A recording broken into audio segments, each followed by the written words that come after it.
Em Siracusa, o estado do mar e o serviço irregular de navios os obrigaram a esperar 8 dias.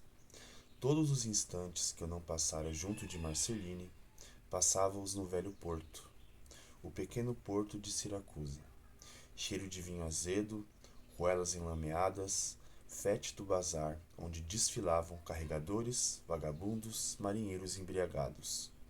A companhia da pior gente era para mim um agradável convívio.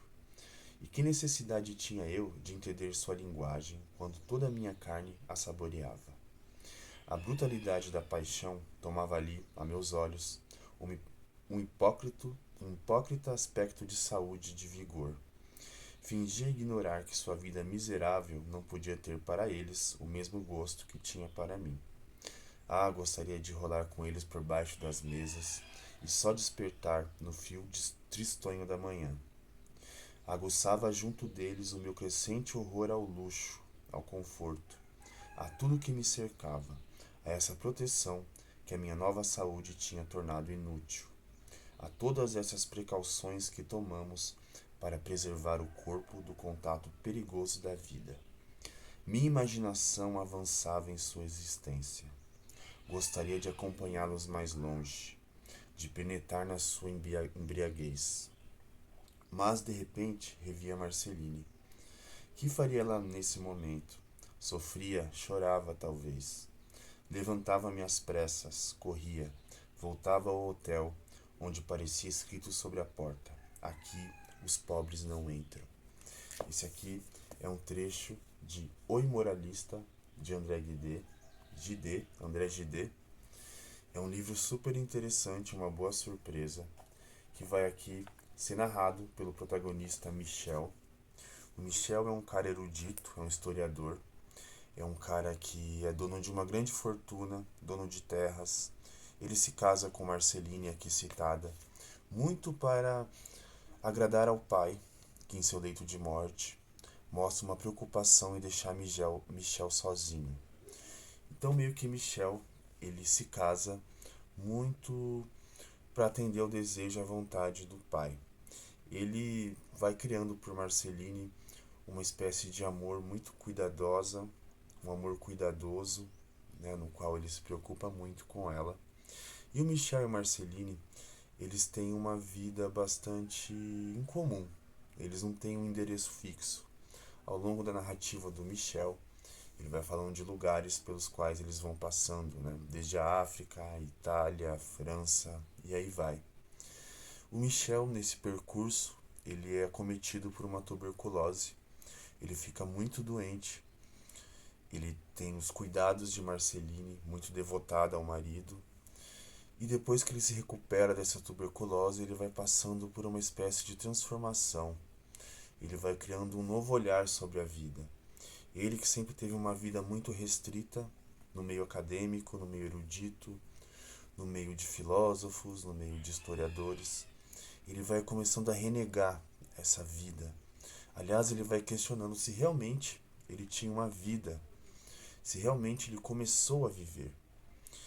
O percurso começa ali com os garotos árabes, pelo qual ele vai se encantando, ele vai criando uma grande curiosidade. Depois ele passa um tempo na fazenda que foi herdada de sua mãe, um lugar onde ele vai se aproximando de trabalhadores braçais, pessoas rústicas. E aqui, como eu li, tem um momento em que ele se aproxima de trabalhadores, marinheiros, vagabundos do porto. O quanto ele vai criando um fascínio por esse estilo de vida incomum, um estilo de vida bastante distante da que ele então vivenciava na sua caminhada, né?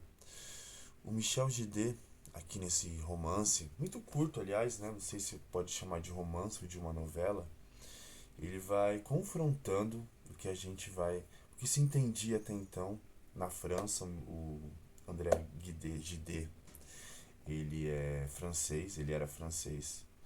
Ele vai contestando, ele vai interrogando o que é belo, o que é útil em relação à vida, né, o que pode ser considerado felicidade. Ele questiona inclusive a ideia do homem honesto, da honestidade, né? Porque ele vai criando, como eu disse, um fascínio também por uma espécie de delinquência, né? Ele vai criando um fascínio muito pelas figuras masculinas que atravessam seu caminho, né? Eu vou ler aqui o que está escrito atrás da capa do livro, que é o seguinte: O Imoralista é uma das obras mais ousadas de André Gide. Publicado originalmente em 1902, o romance traz a história de um jovem casado que, depois de se recuperar de uma grave doença, ganha um novo gosto pela vida ao conhecer um adolescente árabe numa terra africana então desconhecida e selvagem. Nessa narrativa, o escritor francês ergue a voz contra os preconceitos do mundo burguês e denuncia corajosamente os obstáculos à liberdade do homem. Com traços autobiográficos, o livro é um dos trabalhos de maior sucesso de Diderot, que ganhou o Prêmio Nobel de Literatura anos depois, em 1947. Então, o Imoralista ele faz esse experimento. Como vocês escutaram aqui, André Gide ele traz algumas vivências autobiográficas através do relato de Michel, o protagonista. O que me passa aqui, o que me marca bastante, é essa busca do Michel pela liberdade, uma nova espécie de liberdade, novos prazeres. E claro, de forma muito sutil e muito inteligente, a gente vai percebendo traços homoafetivos do Michel, né? É muito curioso, né? Porque eu fiquei pensando que tende-se muito a pensar. Vamos usar o Michel aqui como exemplo, né? O Michel ele é um cara casado, ele nutre ali pela Marceline um amor bastante genuíno, me parece.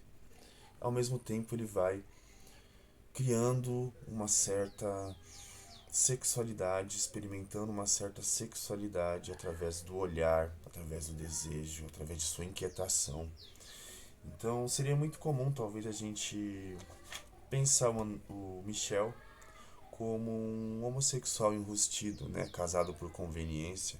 Mas eu iria um pouco além. Se a gente precisa classificar aqui as sexualidades, eu diria que Michel é um cara bissexual, né, dentro de seu tempo, dentro das impossibilidades morais burguesas da época.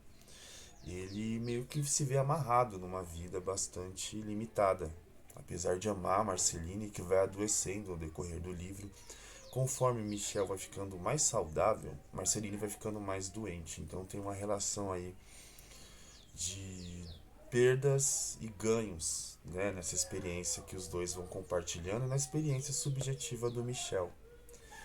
Então é um livro para se pensar liberdade, sexualidade, o que é belo, o que é felicidade, o que nos mantém vivo e a partir de quando a gente começa a viver a vida que a gente quer, mesmo que intimamente, mesmo que de forma secreta e inconsciente.